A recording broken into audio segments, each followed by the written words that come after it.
మన ప్రభువును మన రక్షకుడు అయిన యేసుక్రీస్తు నామమున అందరికీ వందనాలు. దేవునికి స్తోత్రాలు. మనలను ఆశీర్వదించే దేవుడు, మన సరిహద్దులను విశాలపరిచే గొప్ప తండ్రి, మనలను ప్రేమించి మనకు అనుగ్రహించిన ఈ నూతన దినమును బట్టి సమస్త మహిమ ఘనత ప్రభావములు యేసుక్రీస్తు ప్రభువుకే చెల్లునుగాక. ఆ దేవాది దేవుడు ఈ నూతన దినములో మనకు అనుగ్రహించిన దేవుని యొక్క వాగ్దానము, కృపావార్త. యోబు గ్రంథము 8వ అధ్యాయము 6వ వచనం. నీవు పవిత్రుడవై యథార్థవంతుడవైన ఎడల నిశ్చయముగా ఆయన నీ యందు శ్రద్ధ నిలిపి నీ నీతికి తగినట్టుగా నీ నివాస స్థలమును వర్ధిల్ల చేయును. దేవునికి స్తోత్రం కలుగునుగాక, దేవునికి మహిమ కలుగునుగాక. ప్రభునందు నాకు అత్యంత ప్రియమైన దైవ జనాంగమా, మన దేవుడు మనం యథార్థముగా ప్రవర్తించిన ఎడల ఆయన మన నివాస స్థలమును వర్ధిల్లింపచేసే గొప్ప దేవుడు. నువ్వు ఆయన సన్నిధిలో యథార్థంగా ఉంటే నిన్ను వర్ధిల్లింపజేస్తారు. ఈ మాట యోబు గారి స్నేహితుడైన బిల్దదు గారు చెప్పిన మాట. చాలామంది ఇప్పటి వరకు నాకు సహాయం చేసిన వారు ఎవరూ లేరండి. నేను ఎంత మంచిగా ఉన్నా నన్ను ప్రేమగా చూసేవాళ్ళు ఎవరు లేరండి. నా తల్లే గాని, నా తండ్రే గాని, నా భార్యే గాని, నా భర్తే గాని ఇంతవరకు నాతో మంచిగా మాట్లాడిన వారు లేరండి అని బాధపడుతున్నావా? దేవుడు నీతోనే మాట్లాడుతున్నాడు. నువ్వు యథార్థంగా ఆయన ఎడల శ్రద్ధగా నువ్వు ఉంటే ఆయన నిన్ను పట్టించుకునే గొప్ప దేవుడు. ఆయన మనల్ని పట్టించుకోవాలని పెద్దల దగ్గరికి, గనుల దగ్గరికి వెళ్తాం. వాళ్ళు మన మీద శ్రద్ధ నిలపాలి అని అనుకుంటాం.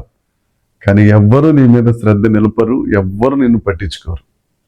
లేఖనమే చెప్తుంది కదా, మనుషులను నమ్ముకొనుట కంటే, మనుషులను ఆశ్రయించుట కంటే యెహోవాను ఆశ్రయించుట మేలు, నమ్ముకొనుట మేలు. నువ్వు మనుషుల్ని నమ్ముకుంటేనే ఒకవేళ నీ జీవితంలో ఏదన్నా మంచి కార్యం జరగొచ్చేమో. అలాంటిది సర్వశక్తిమంతుడు, మహోన్నతుడు, సమస్తమును సృష్టించిన సృష్టికర్తను నమ్ముకుంటే ఇంకా నీ బ్రతుకులో ఎలాంటి అద్భుతాలు జరుగుతాయో ఒక్కసారి ఆలోచించు.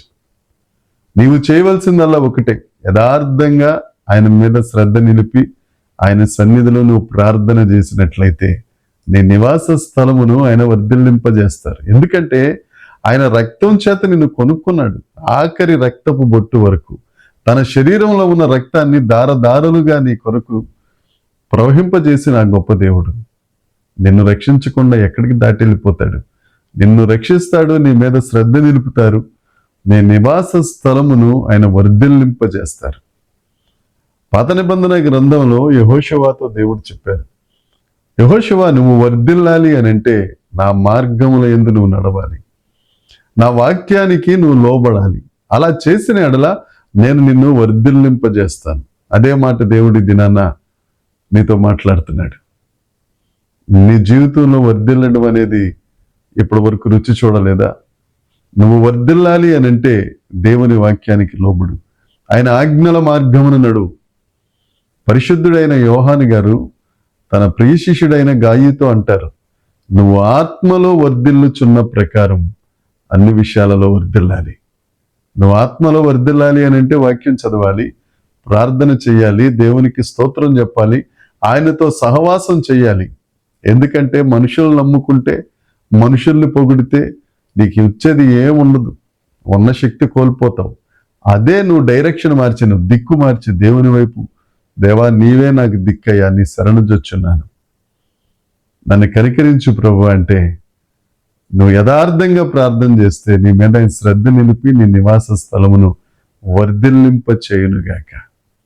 ఏ ఏ పరిస్థితుల్లో నువ్వు వర్ధిల్లకుండా ఉన్నావో, వాళ్ళ ఆరోగ్య స్థితిగతులు బాగాలేదా, ఆర్థిక పరిస్థితులు బాగాలేదా, కుటుంబంలో సమాధానం లేదా, అసలు నీ పరిస్థితే మొత్తానికి బాగోలేదా, రా దేవుని దగ్గరికి రా, యథార్థంగా రా, ఆయనకు సమర్పించుకో, ఆయన పాదాల మీద పడిపో. నిన్ను ఆశీర్వదించకుండా దాటిపోని దేవుడు యేసు ప్రభు ఒక్కరే. నీ పరిస్థితిని మార్చేస్తారు ఆయన. ఎందుకంటే అనుభవంలో నుంచి అనుభవపూర్వకంగా చెప్తున్నాను, మన స్థితిగతులను మార్చేవాడు యేసుక్రీస్తు ప్రభు ఒక్కడే. ఈ వాగ్దానాన్ని స్వతంత్రించుకో.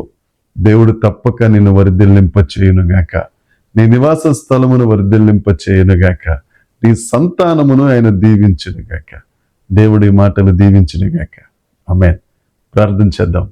పరలోకమందున్న మా తండ్రి పరిశుద్ధుడా, యథార్థవంతుల ప్రార్థనను ఆలకించి ఆనందకరముగా వారి జీవితములను మార్చే గొప్ప దేవుడా, నేను ఎక్కడున్న ప్రతి ఒక్కరి నివాస స్థలమును మీరు వర్ధిల్లింపచేసి, దేవనైనా వారికి ఆశ్రయముగా మీరుండి, వారి ఎడల కృప చూపించి, వారి ద్వారా మహిమ పొందుమని మా ప్రభువు మా రక్షకుడైన యేసుక్రీస్తు నామమున ప్రార్థించి అడిగి వేడుకొనుచున్నాము తండ్రి.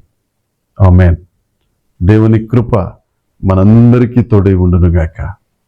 ఆమేన్, ఆమేన్, ఆమేన్.